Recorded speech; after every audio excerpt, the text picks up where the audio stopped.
जय हिंद साथियों, स्वागत है आप सभी का हमारे ज्ञान आरबीएल यूट्यूब चैनल पर। दोस्तों, आपको पता है कि आपके यूपी पुलिस की वैकेंसी आ चुकी है, एग्ज़ाम डेट भी लगभग तय है।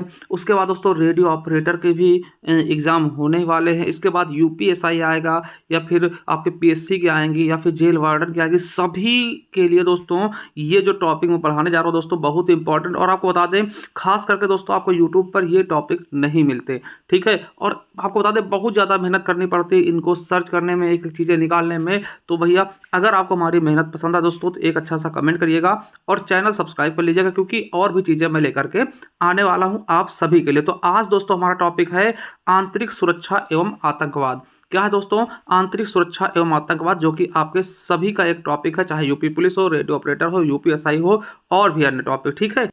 तो दोस्तों एक चीज़ मैं पहले बता दूं, देखिए जैसे ये आपका सिलेबस है, इनमें दोस्तों जो टॉपिक आपको शायद नहीं मिलते दोस्तों उनको मैं करवा रहा हूं। आपको बताते हैं जैसे कि आपका हो गया पर्यावरण नगरीकरण हो गया, या फिर वाणिज्य कृषि हो गया। इसके अलावा उत्तर प्रदेश की संस्कृति हो गई, है ना। इसके अलावा दोस्तों यूपी राजस्व हो गया, यूपी पुलिस प्रशासनिक व्यवस्था दोस्तों ये हमने कल करवा दिया था, मानवाधिकार करवा दिए, आंतरिक सुरक्षा एवं आतंकवादी आज करवाने वाले हैं, पड़ोसी देश हो चुका है, अंतर्राष्ट्रीय ये हो गया दोस्तों, राष्ट्रीय विमुद्रीकरण पढ़ा दिया है, साइबर क्राइम पढ़ा दिया, वस्तु एवं सेवा कर पढ़ा दिया, पुरस्कार, देश सम्मान, राजधानी। और ये दोस्तों ये सारी चीज़ें मैं करवा रहा हूँ, जो चीज़ें नहीं हुई हैं वो भी मैं करवाने वाला। कहाँ से मिलेंगी? तो देखिए एक चीज़ मैं आपको बता दूँ, नीचे हमारे प्लेलिस्ट मिल जाएगा, आपको मैं प्लेलिस्ट दे दूंगा, वहाँ पे जाइए, आपको देखिए प्लेलिस्ट मिलेगा UP police and radio operator classes 2023-24, ठीक है। इसमें मैंने सारी चीज़ें कराई हुई हैं पहले से, जो अभी नहीं हुई हैं उनको मैं जस्ट करा दूंगा, ठीक है। तो चैनल सब्सक्राइब लीजिएगा। ऐसे देखिए इस पर जाएंगे, आपको लिंक नीचे मिल जाएगा डिस्क्रिप्शन में, या फिर डायरेक्ट आप जाइए UP police and radio operator classes के नाम से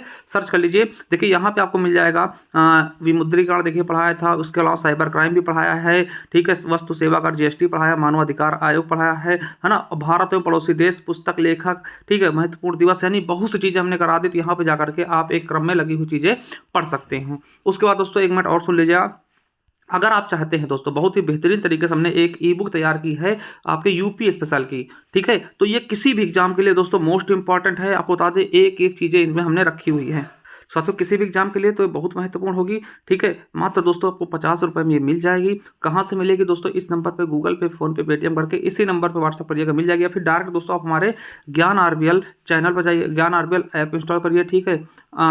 प्ले स्टोर से ज्ञान आरबीएल ऐप इंस्टॉल करिए, वहाँ से भी दोस्तों मिल जाएगी, जा करके आप परचेस कर सकते हैं, ठीक है। और देखिए आपको मैं दिखा दूँ किस तरीके से इसको हमने डिजाइन किया। देखिए सारे प्रकार के आपको क्वेश्चन कहाँ पूछेगा वो सारी चीज़ें आपको मिल जाएंगी, ठीक है। बहुत ही शानदार तरीके से देखिए पुलिस में पूछा गया, टेट में पूछा गया, वीडियो में पूछा गया, ये देख सकते हैं, लेखपाल में पूछा गया है ना। तो ये सारी चीज़ें दोस्तों कहाँ पे कौन सा क्वेश्चन पूछा गया यूपीएसआई तक के, ठीक है, सारी चीज़ें हमने इस तरह से डिज़ाइन की हुई है। और दोस्तों इसके अलावा जो हमारी हिंदी की बुक है सभी के लिए, चाहे पुलिस हो, ठीक है, हर एक चीज़ के लिए, तो पुलिस के लिए भी ले सकते हैं, बहुत ही शानदार तरीके से हमने तैयार की है। मैं आपको बता दूं मैं खुद दोस्तों 4 बार दोस्तों यूपी पुलिस का पेपर एग्जाम निकाल चुका हूं, रेस से बाहर हुआ हूं, जूनियर असिस्टेंट में सेलेक्टेड हूं, ठीक है। तो इसमें आपको देखिए इस ई बुक में पूरी ग्रामर मिल जाएगी, वर्णमाला हो गया, विकारी शब्द में संज्ञा, सर्वनाम, क्रिया विशेषण, समुच्चय बोधक, फिर है ना, संबंध बोधक, समुच्चय बोधक, विस्माल बोधक, निपात, ये सब अविकारी माते हैं, वाक्य, लिंग, वचन, कारक, काल, वाच्य, संधि, समास, रसचंद्र, अलंकार, रचनाएं। इसके अलावा दोस्तों एकार्थी शब्द, अनेकार्थी, पर्यायवाची, विलोम शब्द, सत्सम, तद्भव, सारी चीज़ें इसमें मिल जाएंगी। ये भी मात्र 50 रुपये में। कैसे दोस्तों? वही नंबर है आपका, इस नंबर पे गूगल पे, फोन पे, पेटीएम करके स्क्रीनशॉट भेज के दोस्तों ये ले सकते हैं। चलिए क्लासेस शुरू करते हैं, और चैनल को सब्सक्राइब कर लीजिएगा, और एक बार प्ले स्टोर में जरूर जाइएगा दोस्तों, ठीक है। इस वाले प्ले स्टोर में जाइएगा, सॉरी प्ले लिस्ट में, और जा करके सारी क्लासेस देखिएगा। चलिए शुरू करते हैं। तो साथियों आज का हमारा नया टॉपिक है आंतरिक सुरक्षा एवं आतंकवाद, ठीक है। आंतरिक सुरक्षा एवं आतंकवाद, देखिए इसमें हम क्या देखेंगे, पहली चीज आतंकवाद क्या होते हैं, कितने आतंकवादी हमले हुए, है ना, और सुरक्षा कैसे होनी चाहिए। तो इन दोनों चीजों पे हम पहले ऊपर बात करेंगे। चलिए हम पहले देखते हैं तो सुरक्षा के बारे में। आपको बता दें कि भारत में सुरक्षा संबंधी कुछ प्रावधान दिए गए हैं, ठीक है। देखिए अगर हम भारत की बात करते हैं तो हम चलेंगे संविधान से। अगर हम संविधान में देखते हैं 7वीं अनुसूची में, क्या 7वीं अनुसूची में दोस्तों देखते हैं तो हमें कहीं ना कहीं दोस्तों केंद्र व राज्य के मध्य बंटवारा मिलता शक्तियों के। क्वेश्चन कई बार पूछा गया है कि केंद्र व राज्यों के मध्य शक्तियों का बंटवारा किस अनुसूची में है, तो 7वीं में, ठीक है। इससे याद रखेगा केंद्र और राज्य साथ साथ नहीं रखते, साथ साथ मतलब कि 7वीं अनुसूची में, ठीक है। अब देखिए इसको इनके जो शक्तियां उनको 3 भागों में बांटा गया। किसमें कौन दोस्तों कानून बनाएगा, कौन चीजें कौन लागू करेगा, तो इसके लिए 3 अनुसूची बनाई गई। पहला है संघ सूची, राज्य सूची, समवर्ती सूची। देखिए संघ सूची केंद्र के अंतर्गत मतलब कि आप समझ सकते हैं, जैसे अपने भारत और यूपी की बात करते हैं, ये दोस्तों मोदी के अंतर्गत है। ठीक है, समझ सकते हैं ऐसा समझाने के लिए। ठीक है, इसमें दोस्तों आपको बता दें कि सुरक्षा के लिए दोस्तों आर्मी हो गया, है ना, नेवी हो गया, और विदेशी मामले हो गए, या फिर दोस्तों गोला बारूद, है ना, असलहा दोस्तों, इस तरह के सारी चीजें किसके अंतर्गत आती हैं? संघ सूची, ये केंद्र सरकार के अंतर्गत आती हैं। वही दोस्तों सुरक्षा को लेकर के दोस्तों राज्य सूची में क्या दिया गया? तो पुलिस दोस्तों आपको पता है ये राज्य की होती है, जेल हो गए जिसको सुधार गृह हो, है ना, और लोक व्यवस्था बनाना ये पुलिस के अंतर्गत। आपसे पूछेगा, हो सकता है पुलिस किसका विषय है? तो पुलिस दोस्तों राज्य सूची का विषय है ना। जेल किसका विषय है दोस्तों? राज्य सूची का। लोक व्यवस्था किसका विषय है? राज्य सूची का। आर्मी किसकी है? तो संघ सूची का। अब देखिए जो समवर्ती सूची दोस्तों, इसमें जैसे कि आपराधिक विधि को सीआरपीसी, है ना, ये सब चीजें दोस्तों ये मिलके दोस्तों दोनों लोग मिलकर उस पर कानून बनाते हैं। मगर कभी दोस्तों बीच में झगड़ा होता है तो वो संघ का ही मान होगा, यानी केंद्र सरकार का ही माना जाएगा। ठीक है, तो ये दोस्तों आपका नॉमिनल चीज हो गई। अब इसके बाद जो बेहतरीन चीजें उनको हम पढ़ने वाले हैं, देखने वाले हैं। ठीक है, क्या है साथियों? अब देखिए अगर हम सुरक्षा की बात करते हैं दोस्तों, तो हमारे भारत देश की सुरक्षा को हम दो भागों में बांटकर पढ़ सकते हैं। पहला है बाह्य सुरक्षा, दूसरा है आंतरिक सुरक्षा। वैसे दोस्तों इसमें आंतरिक सुरक्षा की बात की गई तो हम आंतरिक सुरक्षा पे ज्यादा फोकस करेंगे, बाह्य सुरक्षा केवल मैं आपको समझा दे रहा हूं। ठीक है, चलिए अब देखिए बाह्य सुरक्षा क्या होता है? रक्षा मंत्रालय के अंतर्गत आता है। देखिए रक्षा मंत्री इस समय कौन है? तो श्री राजनाथ सिंह जी। ठीक है, तो उनके अंतर्गत आता है। उनके अंदर कौन कौन सी चीजें आती है? थल सेना, वायुसेना, नौसेना और तटरक्षक बल। ये दोस्तों ये सारी चीजें किसके अंतर्गत आएंगी? तो ये रक्षा मंत्रालय, यानी कि ये बाह्य, यानी कि भारत के बाहर वाली चीजें। देखिए कोई चीन आक्रमण करेगा, या फिर दोस्तों कोई युद्ध थोप रहा है, या फिर बाहर मिलिट्री भेज रही दोस्तों, वो किसके जरिए होगा? तो वो बाह्य सुरक्षा, यानी वो किसके अंतर्गत आएगा? तो रक्षा मंत्रालय के अंतर्गत आएगा।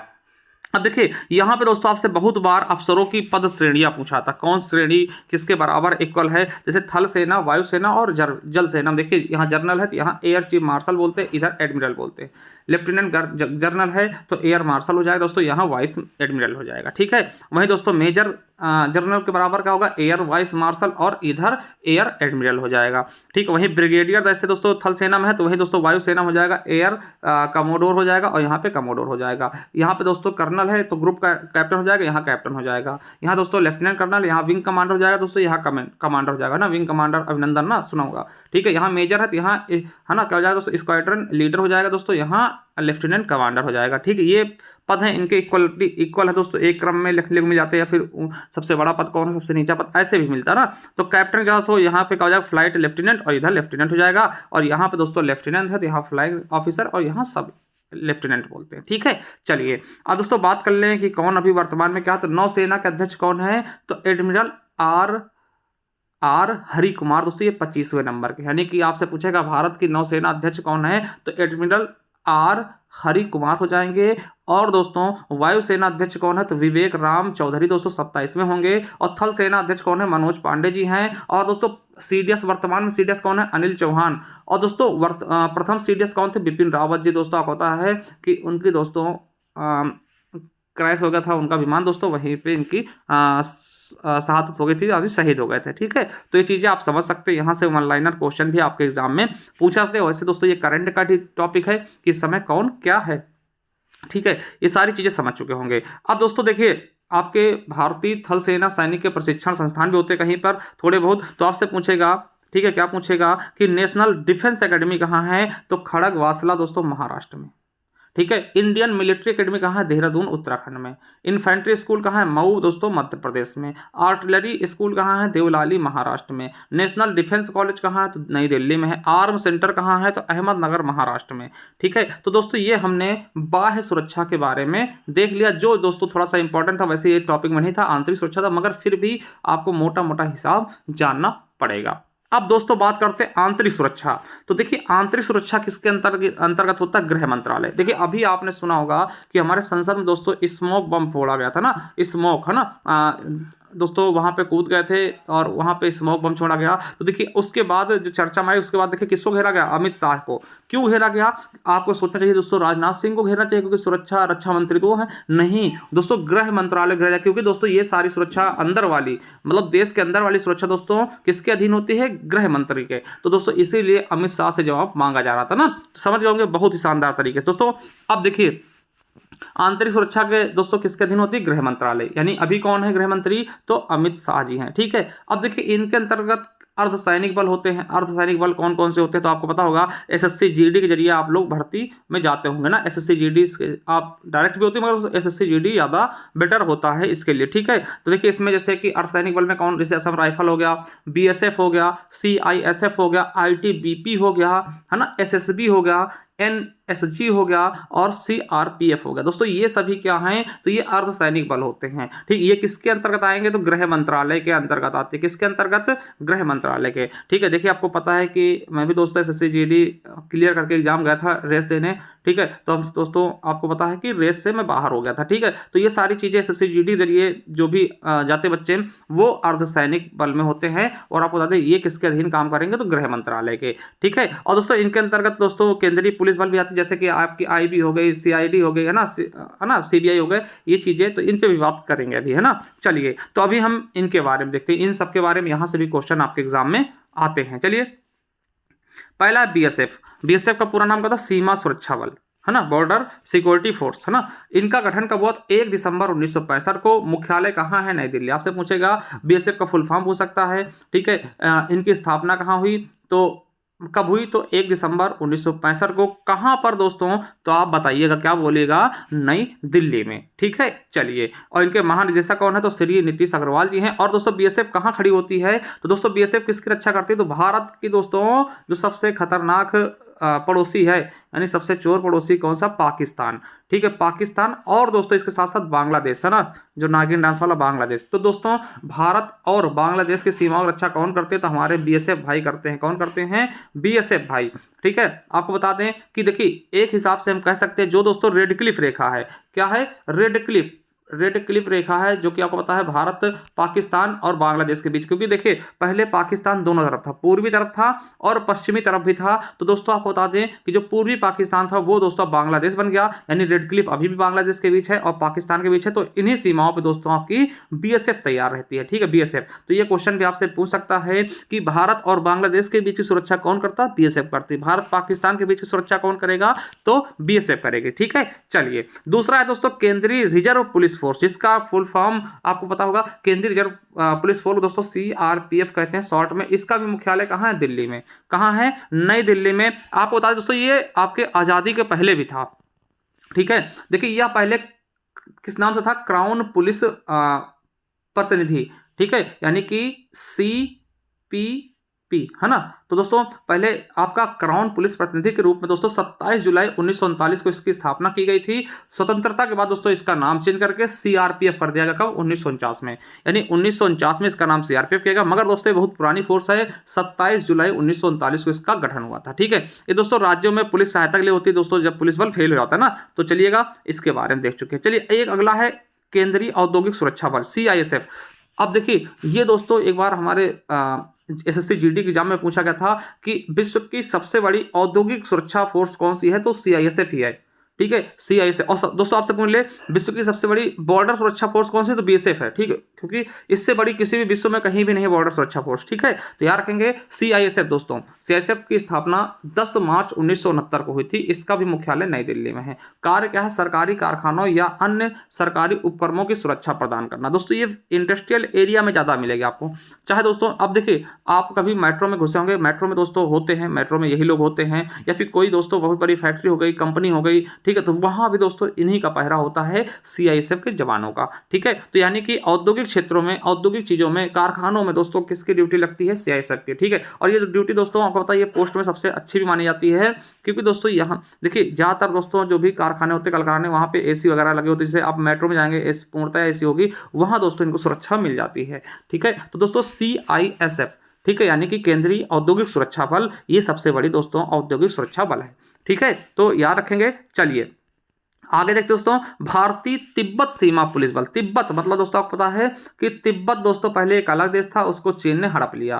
तो यानी ये हमारी भारत और तिब्बत के बीच में दोस्तों होती थी, ठीक है। इसी नाम पे इसका नाम भारतीय तिब्बत सीमा पुलिस बल रखा गया, ITBP, ठीक है। इसकी स्थापना 24 अक्टूबर 1962 को, मुख्यालय कहाँ, नई दिल्ली। अब आपसे पूछेगा कि भारत और चीन के अंतर्राष्ट्रीय सीमा की सुरक्षा हेतु कौन सी जवान तैनात रहते हैं दोस्तों, आईटीबीपी। देखिए कभी भी भारत और चीन के बीच विवाद होता है, वहां पे दोस्तों जो बॉर्डर है, इधर मान लिया चाइना है, चाइना के दोस्तों इधर तिब्बत था, तिब्बत तो चाइना ने अधिग्रहण कर लिया दोस्तों, हड़प लिया है, और इधर दोस्तों आपका इंडिया है। तो यहाँ पे कौन खड़े होंगे दोस्तों, तो यहाँ पे आईटीबीपी खड़े होंगे। ठीक है, चलिए अगला है सशस्त्र सीमा बल, एसएसबी। 1963 में इसका गठन होता दोस्तों, और ये कहाँ खड़े होते हैं दोस्तों, ये आपके नेपाल और भूटान के बीच दोस्तों अंतर्राष्ट्रीय सीमा सुरक्षा देते हैं। किसके, नेपाल और भूटान के बीच। ठीक है, नेपाल और भूटान के बीच। चलिए उसके बाद दोस्तों 1963 में इसकी स्थापना होती है, एसएसबी यानी सशस्त्र सीमा बल। ठीक है, उसके बाद दोस्तों एआर यानी कि असम राइफल। अब देखिए असम राइफल का जो दोस्तों गठन था 1835 में हो जाता है। इसको कछार लेवी कहते हैं।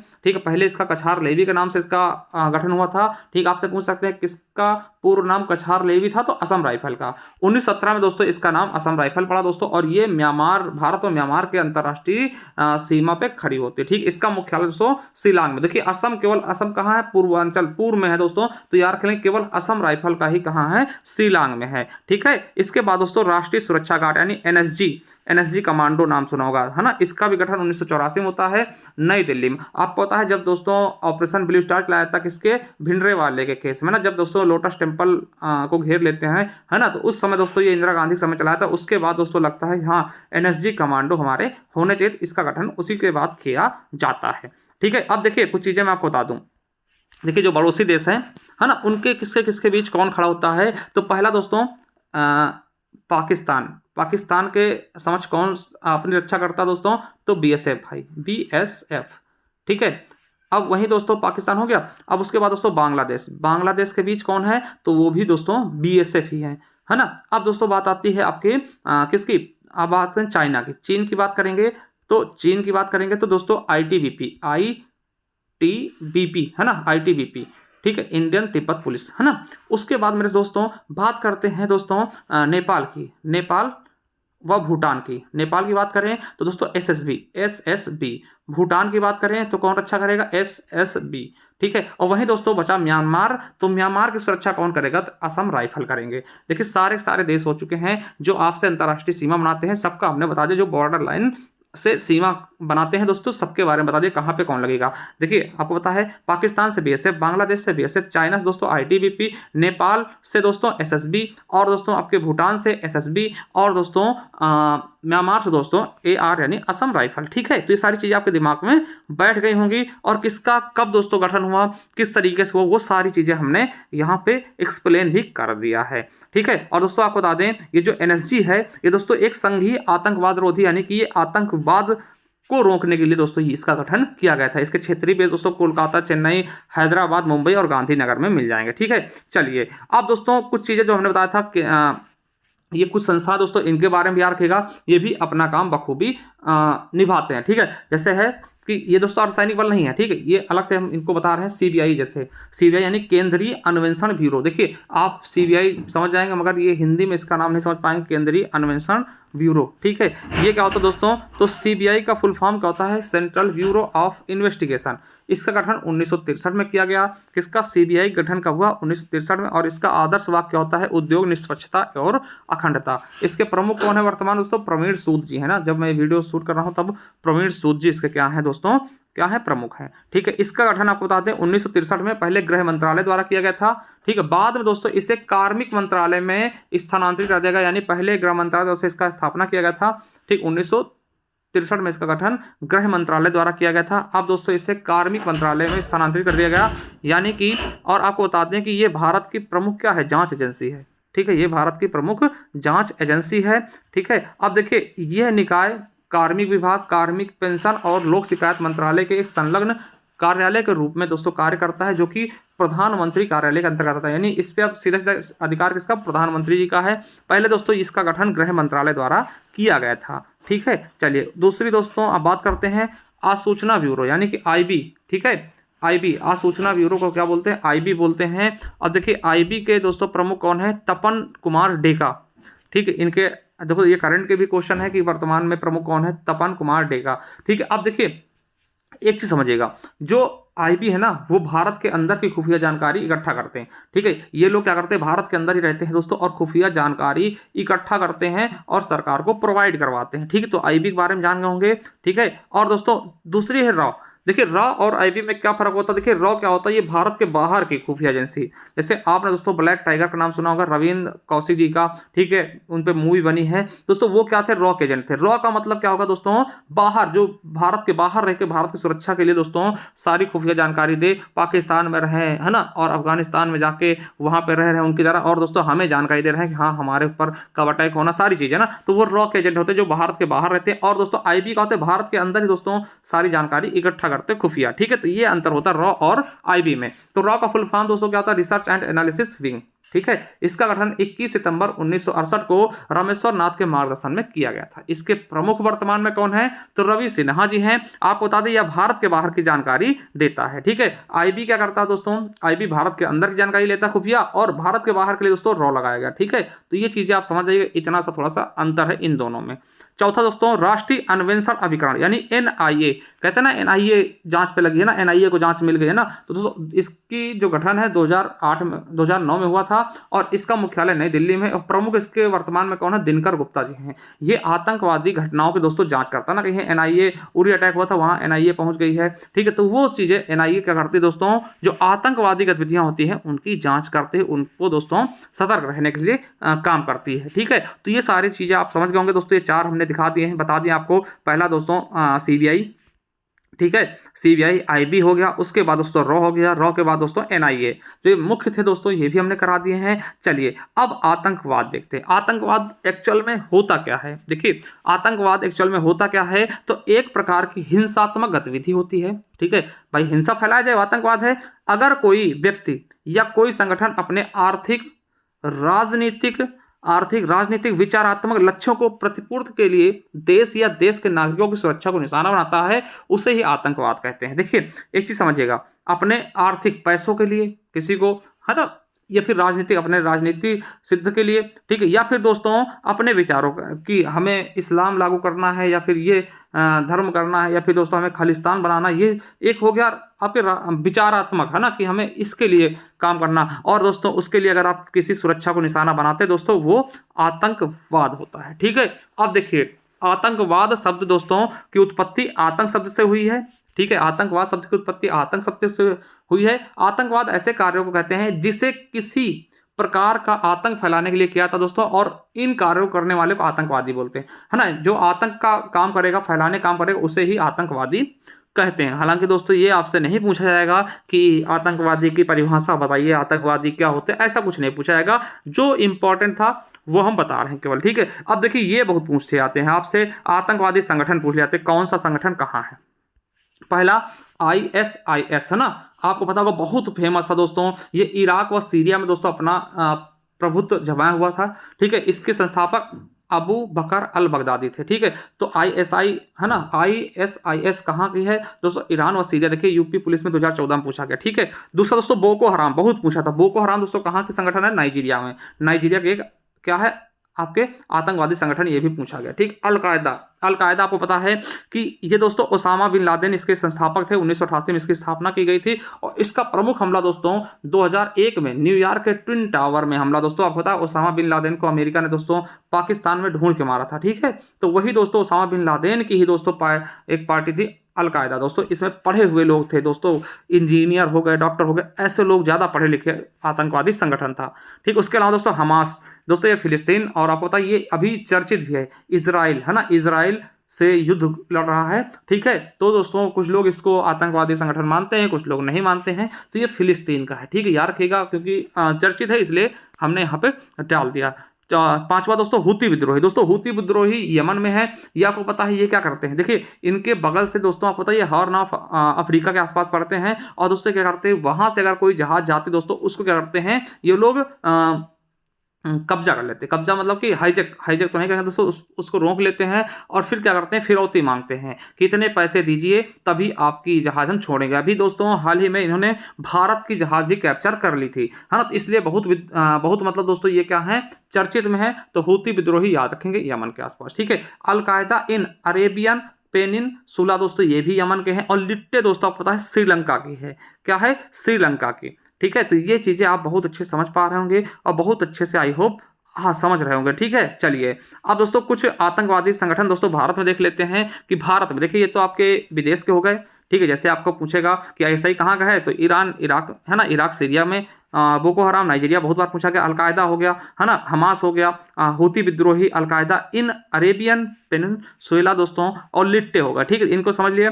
अब देखिए लिट्टे से दोस्तों अपना भारत भी प्रभावित था, आपको पता होना चाहिए। ठीक है, चलिए अब दोस्तों भारत के प्रमुख आतंकवादी संगठन देखते हैं। पहला है जैश ए मोहम्मद दोस्तों, ये पाकिस्तानी जिहादी संगठन है। आपको बता दें इसका मुख्य उद्देश्य था कि भारत को हम कश्मीर को भारत से अलग कर देंगे। ठीक, और इसकी स्थापना दोस्तों किसने की? तो महमूद अजहर ने। ठीक है, 2000 में इसके संस्थापक कौन हो जैसे मोहम्मद के? तो महमूद है ना अजहर।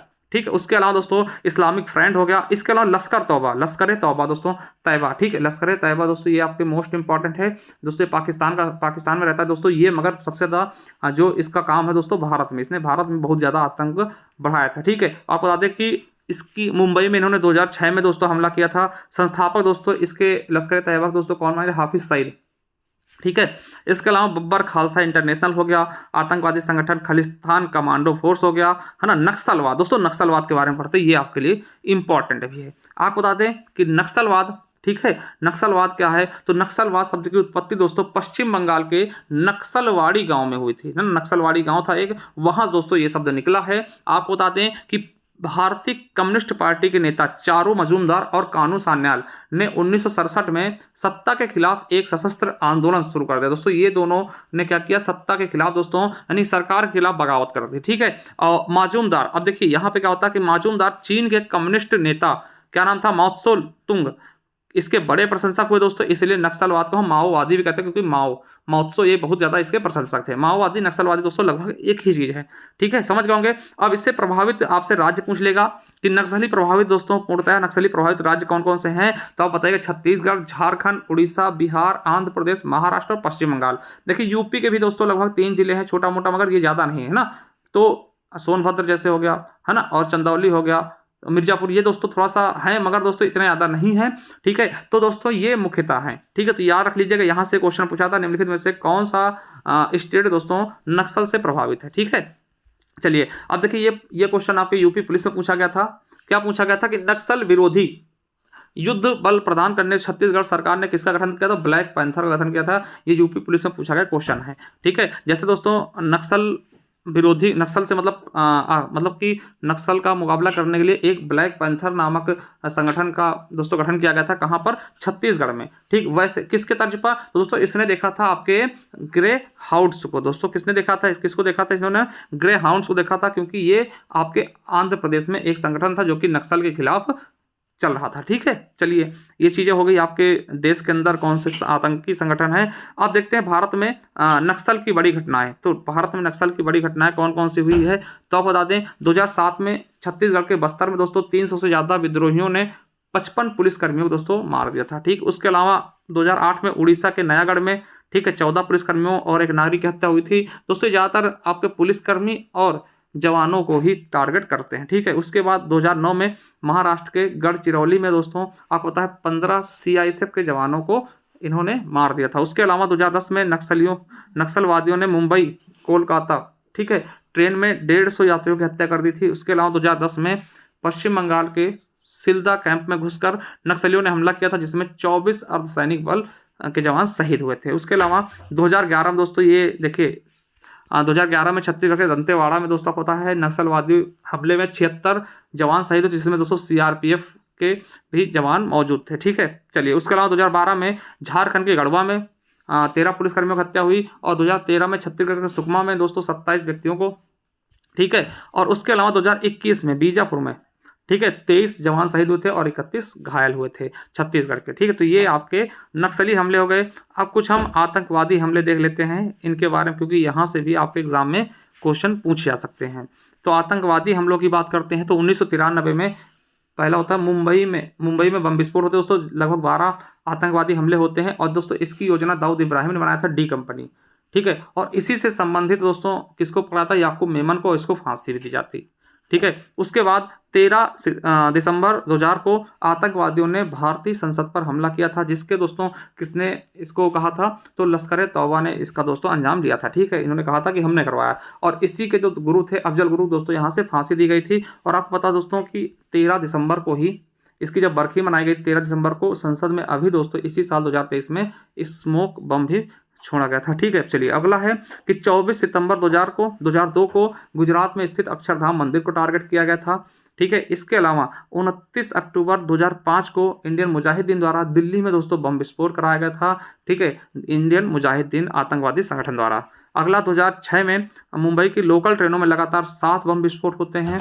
उसके अलावा 26/11/2008 को, ठीक, ये देखिए बहुत इंपॉर्टेंट है, बहुत ज़्यादा इंपॉर्टेंट है। आपको बता दें कि 26/11/2008 को मुंबई में ताज होटल पर आतंकी हमला किया, जिसको दोस्तों आपको पता है इसमें से एक को जिंदा पकड़ा गया था, अजमल कसाब को।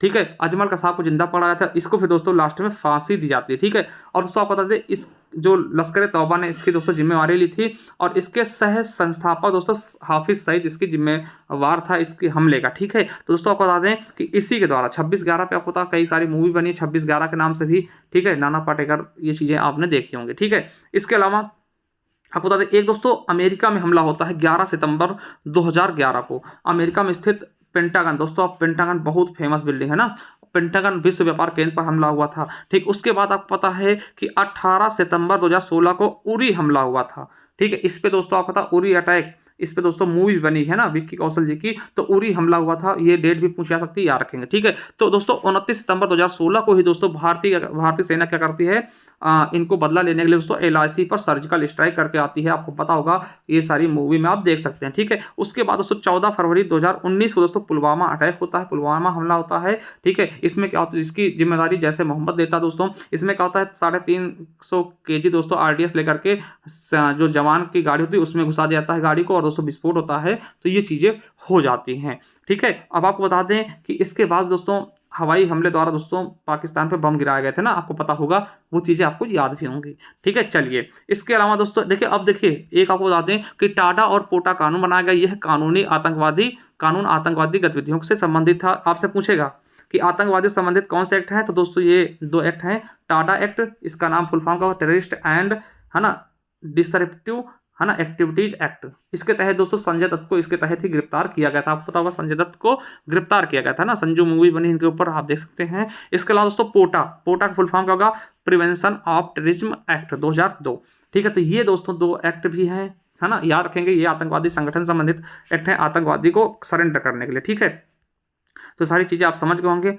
ठीक है, अब देखिए मैं तो बता दूं दोस्तों, इसकी PDF हम आपको अपने टेलीग्राम चैनल पे भी प्रोवाइड करवा देंगे, जिसका नाम है ज्ञान RBL ऑफिशियल। तो ये हमारा टेलीग्राम चैनल होगा, इसको आप ज्वाइन कर लीजिएगा, यहाँ पे इसकी PDF भी आपको दे दी जाएगी। ठीक है, और उसके बाद एक बार और बता दूँ आपको, ठीक है, एक बार और बता दूँ कि आप सभी क्या करिए कि दोस्तों हम इसका लिंक दोस्तों इस प्लेलिस्ट का लिंक भी नीचे दे देंगे।